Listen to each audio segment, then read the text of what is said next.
আসসালামু আলাইকুম। ঢাকা থেকে আজকে আমার খালাতো ভাই আসছে।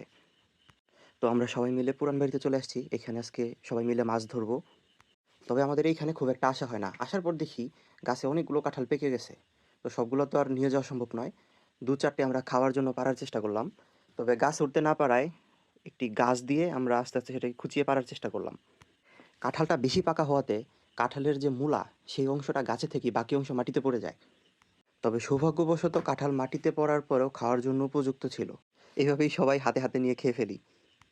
কাঁঠাল খাওয়া শেষ করে কলা বাগানে এসে দেখি বেশ কয়েকটা কলার কান্দার নিচে থোড় ঝুলে আছে। আঞ্চলিক ভাষায় এটাকে আমরা থোড় নামেই চিনি। কলার বাগানের পাশেই আছে একটি সুস্বাদু সুমিষ্ট কাঁঠালের গাছ। সবগুলো কাঁঠালি চেক করার পরে দেখলাম কোনো কাঁঠালই এখনো পাকেনি। এদিকে মেহমান আসছে, তার জন্য তো পিঠা বানাতেই হয়। সেই জন্য নারকেল পাড়ার অনেক চেষ্টা করলাম। যদিও একজনকে উঠিয়েছিলাম, সে পারতে পারেনি। তবে নিচে একটি নারকেল আমরা পড়ে থাকতে দেখলাম। উপায়ন্তর না দেখে বাঁশের সাথে কাঁচি বেঁধে নারকেল পাড়ার একটা চেষ্টা চলছিল অনেকক্ষণ যাবৎ। তবে সেক্ষেত্রে কিছুটা সময় লাগলেও আমরা মোটামুটি কয়েকটা নারকেল পাড়তে সক্ষম হই। কয়েকটি নারকেল পুকুরের পাড়ে থেকে পানিতে পড়ে গেলেও সেগুলো আবার টুকিয়ে এনে খাওয়ার জন্য একটা প্রস্তুতি নেই। আগে থেকে পড়ে থাকা নারিকেলটার মধ্যে কোনো পানি ছিল না। তবে হয়তোবা এভাবে আরও বেশ কিছুদিন পড়ে থাকলে নারিকেলটা নষ্ট হয়ে যেত। এতক্ষণে আমরা মাত্র ২ টো নারিকেল পাড়তে পেরেছি। আমাদের আজকে প্রায় ৫ থেকে ৭ টার মতো নারিকেলের প্রয়োজন। সেক্ষেত্রে আমরা চেষ্টা চালিয়ে যাব। এদিকে অনেকবার আঘাত করার পর আমাদের সেই গাছের নিচে পড়ে থাকা নারিকেলটা ফেটে যায়। তারপর সবাই মিলে এটাকে ভাগাভাগি করে খেয়ে ফেলি।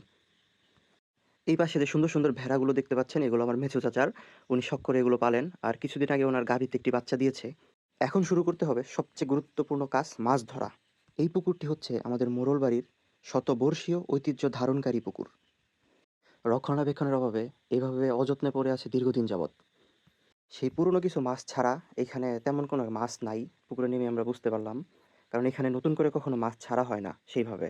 আর এত বড় পুকুরে মাছ ধরার জন্য আমাদের হাতে শুধু একটি ছোট জাল ছিল। এছাড়া আর তেমন কোনো ইনস্ট্রুমেন্ট আমাদের হাতে ছিল না।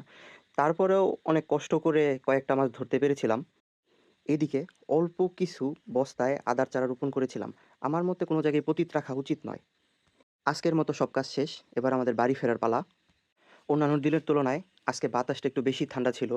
আর আকাশের দিকে তাকিয়ে মনে হলো বৃষ্টি আসতে পারে। এদিকে বিকেলে মাঠে খেলার সময় হয়ে গেছে। তো সবাই খুব তাড়াতাড়ি করে মাঠে পৌঁছানোর চেষ্টা করতেছি, যাতে দেরি না হয়ে যায়। কাজ করার কারণে আমি আগের মতো আর খেলতে পারি না। ছোট ভাইরা ওরা সবাই খেলে। তো আজকে আমি নিয়ত করেছি খেলবো। একটা সময় পরে ওইভাবে আর খেলাধুলার সময় বা সুযোগ হয়ে ওঠে না। যাই হোক, তবে আজকের খেলার মুহূর্তটা চমৎকার ছিল। তো খেলা শেষ করে আমাদের তাড়াতাড়ি বাড়ি ফিরতে হয়েছে। আজকে বিরিয়ানি পার্টি হবে। রান্নার ক্ষেত্রে আমাদের তেমন একটা অভিজ্ঞতা নাই। সেক্ষেত্রে একজন আরেকজনকে সহযোগিতা করে তাড়াতাড়ি রান্না শেষ করলাম।